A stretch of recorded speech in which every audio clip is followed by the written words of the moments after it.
According to a recent Pew Research Center survey, 62% of Americans think abortion should be legal in all or most cases.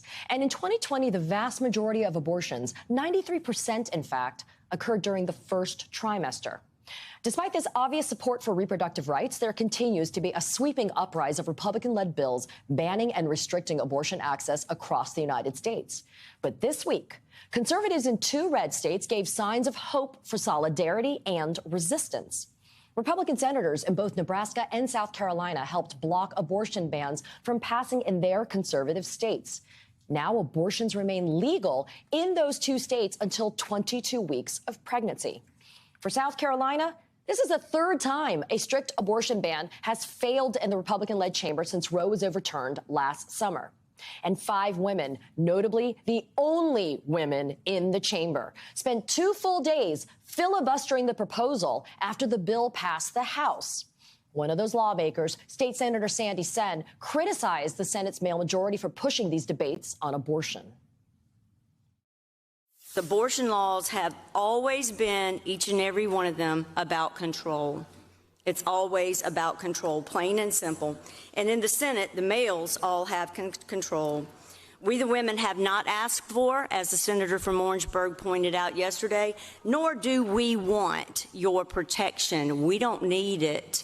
We don't need it. Joining me now is Republican South Carolina State Senator Sandy Senn. Senator, it is an honor to have you on the show this morning. Let's inform and educate our viewers about this bill that you helped block in South Carolina. Let's do that first. That bill would have banned abortion at conception, with the only exceptions being for rape or incest through the first trimester, fatal fetal anomalies confirmed by 2 physicians, and to save the patient's life or health. Abortion at conception, Senator, is one of the strictest bans we've ever seen. So tell us about what happened behind those closed doors. How was that decision reached to filibuster amongst you, a Democrat, and an independent? Well, actually, Katie, we knew exactly what we were going to do. And even though they were forewarned, my leaders evidently were not forearmed, because we went around and we counted the votes, because like you said, we have addressed similar bills 3 times in the past 6 months. And we're very, very frustrated with it. We cannot get to other things such as, well, for instance, hate crimes. We're one of 2 states in the nation that we do not have that, and that's being blocked by the men in the chamber. So we try to get to other matters, and they continue to bring up abortion. We told them that we had already recounted the 6 that had stopped it before. Our votes were solid, and we were going to stay there. And Katie, by the way, it was 3 days, not 2 days, that we took turns on our feet to stop the measure until they finally threw in the towel.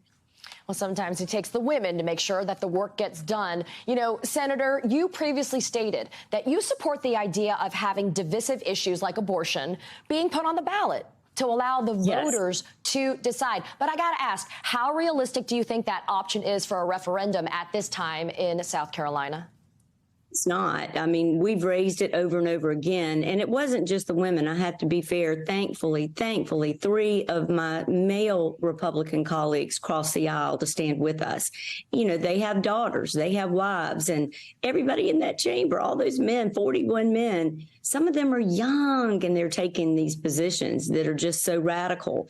I'm a female first. Certainly, I'm conservative. I don't want any woman to have an abortion. I hope that she will not, but I'm not going to judge her or take away that right up to a point. And I will tell you that my point is first trimester, but they're not even going to do that. And they have already said, even though they put the exceptions in this bill, it was a fight. They did not want to put these exceptions in the bill. They will come back again and again and again if they win until there's 0 abortions under any circumstances. They've said so, and it's in their playbook. But here's the reality. They've tried this 3 times. It's failed to pass. And given it took you guys to make sure that you had to filibuster for 3 days to make sure. But conservative lawmakers, they're going to continue to try to push it despite rising opposition, not only in South Carolina, but across the U.S. 52% of South Carolina voters think abortion should be legal under any circumstance. You criticize Majority Leader Shane Massey for repeatedly, quote, taking us off a cliff on abortion. So, Senator Senn, Sen, what will it take to change the minds of your Republican colleagues to continue to support this bill? The 2024 election. That's what's it's going to take. And in fact, I told them before, if you're going to make us do this again, knowing the result, that it's not going to change until 2024, then you are going to hear from us loudly and clearly. And each time we've done this, he's been totally embarrassed. He gets all over TikTok, viral views, and he does it again. And so I'm just telling you that until the folks, the people in the legislative body change, things are not going to change. And unfortunately, we already have people that are going to be going after us. There is a man in the upstate that will give $100,000 seed money to anybody willing to run against me or the others who have voted against these extreme bans. So they're already going to have a leg up financially. And if they pick two of us off, then we're done. But the hope for me is, since there are only 5 women, that we're going to pick up a few more women. Yeah, Senator, I got less than a minute left, but I have to ask you on that point. You got to be worried. You're going to be looking at opposition. Maybe you'll, have somebody who's backed to run against you because of the position you're taking. You actually got a postcard that falsely accused you of killing babies because of the position that you're taking. So why do you continue to want to support reproductive freedoms up until some point? I understand that because you're moderate on this. But why do you continue to fight this fight? Because I have to look at myself in the mirror, and I did not go into this job until I was already 50 years old. And so it's not my life. I'm a lawyer, as you are, with a thriving practice. And I have daughters, and I hopefully will have granddaughters. I am not about to do anything for the sake of beating the party mantra when I believe that the party is wrong. And I have never, run saying I believe in no abortions whatsoever.